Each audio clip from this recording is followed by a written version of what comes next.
भावातीत अवस्था आती है। भक्ति की जो अच्छी अवस्था होती है ना, वो भावातीत अवस्था होती है। भाव से आगे जाना होता है। तो जितने, हालांकि शुरुआत तो हम भाव से ही करेंगे ना, चाहे हम ये सब जितने, सबको भगवान ने भाव ही कहा है। चाहे अहिंसा है, चाहे सत्य है, चाहे तप है, चाहे दम है, चाहे सम है, ये सब भगवान ने कहा भाव है। सुख है, दुख है, सब भाव। तो शुरुआत तो हम यहीं से करेंगे, लेकिन अंततः इन सबसे हमें परे जाना है, और शब्द माने तर्क से भी परे जाना है। बिल्कुल बिल्कुल। तो वो माइंड का गेम है, माइंड से हमको आगे जाना है। माइंड से आगे जाना है, तो माइंड को कन्विंस करके जाना है। चित्त से। तो माइंड को तो कन्विंस करना पड़ेगा। कन्विंस के हम जा ही नहीं सकते। हाँ, पहले तो माइंड को कन्विंस करना पड़ेगा कि भाई तुम्हारी सीमा यहीं तक है। इसके पास जितने लॉजिक है ना, ये इसका टेस्टिंग ग्राउंड है। इसलिए पहले लॉजिक कर लो। इसलिए वो लॉजिक करता है माइंड।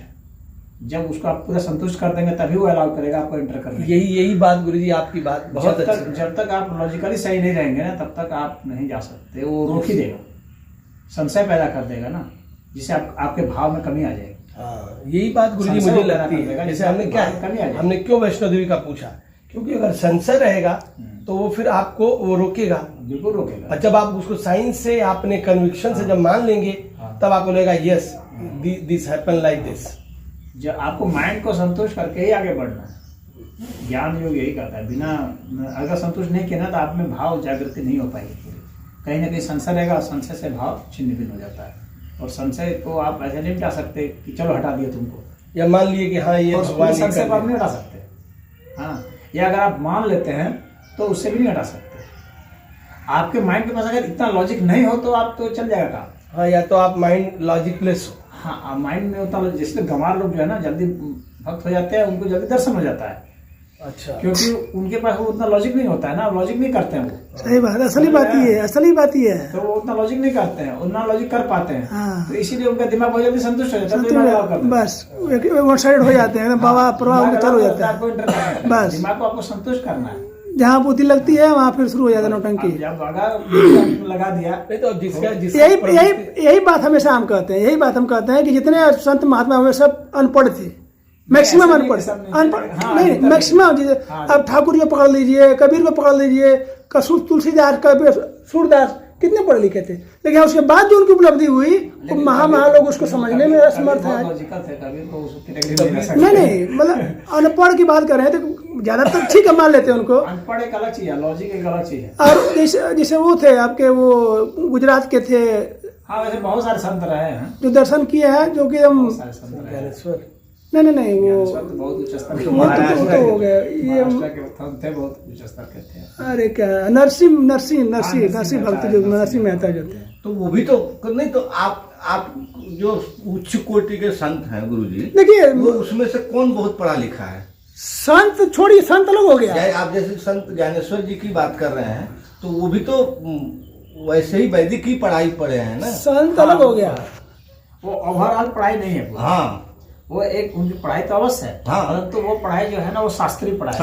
अलग पढ़ाई है, शास्त्रीय पढ़ाई है। जिसे कहने का इस तरह मतलब की पढ़ाई एक जो संतों की परंपरा चली है, उनकी अलग थी बिल्कुल। जैसे अब वेदव्यास की जो परंपरा है, शंकराचार्य की जो परंपरा है, या पतंजलि जी की परंपरा है, ये ज्ञान को निथारते इन्होंने चीजों को देखा है। वो एक अलग, तो बहुत उच्च स्तर के थे। मैंने ये बहुत उच्च स्तर के इक्के दुक्के लोग ऐसे, लेकिन ये सारे ज्ञान मार्गी ही थे गुरुजी ना, ये सारे ज्ञान मार्गी ही थे ना। ये तो व्यक्ति थे। नहीं, मैंने जैसे कि इन्होंने शुद्ध रूप से ज्ञान मार्गी वाले में, जैसे कि जनक वगैरह हो गए, या आज शंकराचार्य जी। हाँ, आज शंकराचार्य जी को नहीं कह सकते हैं। अच्छा, वो ज्ञानी तो थे, भक्त भी थे। नहीं तो गुरुजी आप भी बताते हैं कि अल्टीमेटली ज्ञानी को तो भक्त हो ही जाना है। वो तो होना है। अगर ज्ञानी है तो उसको तो जाके अल्टीमेटली भक्त ही तो होना है। क्योंकि अल्टीमेट आपको तो टारगेट क्या, अल्टीमेट डेस्टिनेशन तो भक्त ही होना है। फिर जाके लीन खत्म हो जाएगा ना, फिर वो तो जाके भगवान को एंटर नहीं करने देगा ना, जब तक आपके दिमाग में भक्ति का भाव नहीं रहेगा।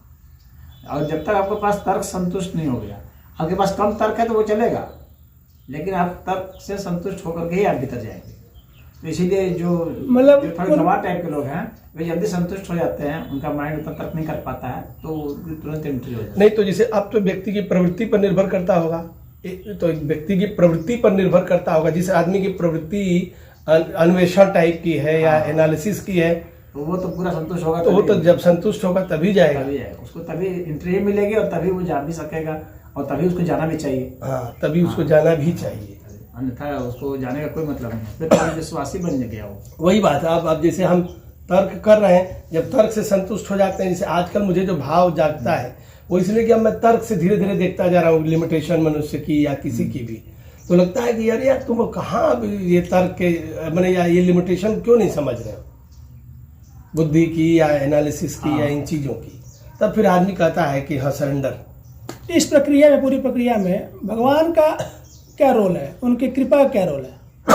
सब तो भगवान ही है, भगवान के सिवा क्या रहेगा। कृपा का क्या रोल है? सब चीज भगवान ही है। वो तो सही है, हाँ, वो तो सही है। जो हम लोग कर रहे हैं, जो हम लोग को लॉजिक करा रहे हैं, वो भगवान ही करा रहे हैं। वही सब करा रहे हैं ना। हाँ, वो लॉजिक जो करा रहे हैं, यानी कि अगर लॉजिक जो उनका चल रहा है, अगर मूर्ख को कहीं मंद बुद्धि को या कम बुद्धि या कम तार्किक आदमी को अगर उन्होंने कम समय में संतुष्ट करा दिया, यानी कि उनकी उस पर कृपा है। हाँ हाँ, बिल्कुल कृपा है।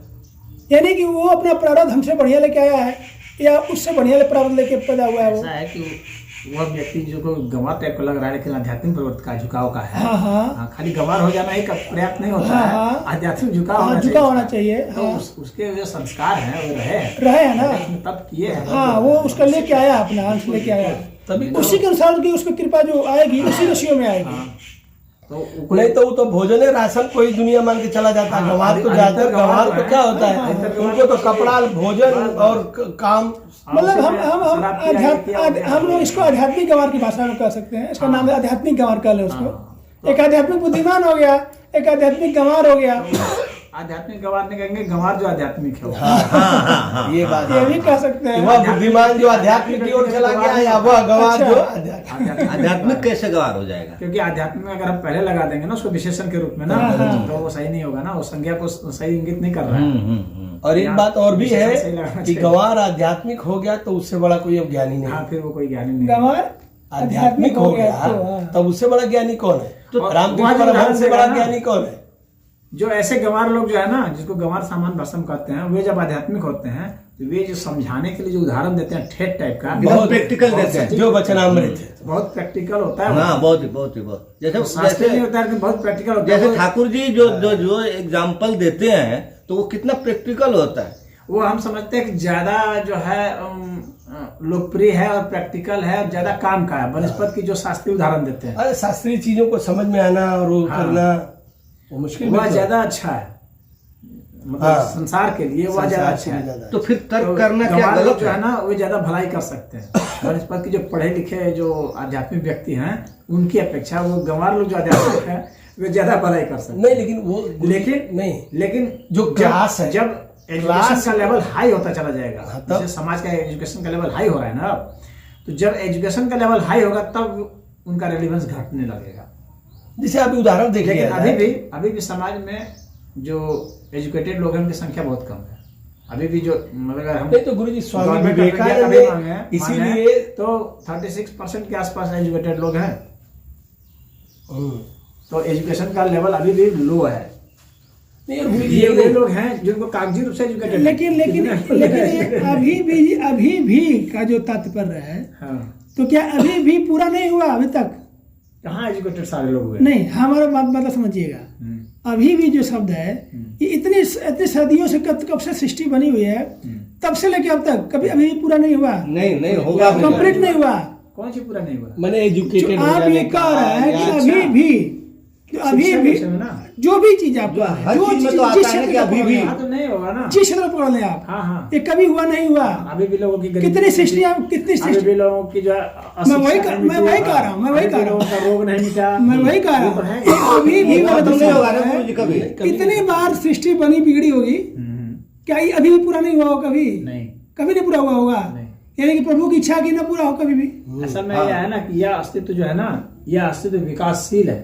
मैं वही कह रहा हूँ, जो भौतिक जगत है जहाँ विकार होते हैं, ये शिक्षा क्या है? ये विकार की चीज है। शिक्षा चाहे स्वास्थ्य, ये सब जितने हैं ये सब विकारग्रस्त है ना, ये सब। और जितने होते हैं जो कुछ भी है सब विकारग्रस्त ही है। जब भी पदार्थ में हम जाएंगे तो वहाँ विकार है, पदार्थ विकार से ही उत्पन्न हाँ हाँ, पदार्थ में विकार है, ठीक है। और यह जो अस्तित्व है, मतलब चेतना को छोड़ करके यह जो अस्तित्व है, ये पदार्थ जगत का अस्तित्व, यह विकारग्रस्त अस्तित्व है, तो इसमें सदैव जो है वो बना रहेगा, अभी वाला मामला बना रहेगा, बिल्कुल बना रहेगा। हाँ। ये कंप्लीट यानी कि अभी भी नहीं है, जैसे अभी भी अपने आप में एक वो है, जैसे ये पूर्ण रूप से अगर मान लीजिए कि फैल गया, हाँ, बढ़ता चला गया, फैल गया, फिर पूर्ण तरह सिकुड़ गया, सिकुड़ जाएगा, लेकिन रहेगा तो यही ना, हाँ, या फैले या सिकुड़े। हाँ, अगर किसी चीज को हम फैला दें, हाँ, लोहे को, हाँ, या बैलून को, और फिर सिकुड़ रहेगा तो बैलून ही, मतलब उसके पदार्थ के होने में कोई फर्क नहीं पड़ने वाला है, उसका बस खाली उसका एक्सपेंशन में और कंट्रैक्शन में फर्क पड़ेगा। यही ये जो है सृष्टि की जो रचना है, इसका मूलभूत यही है।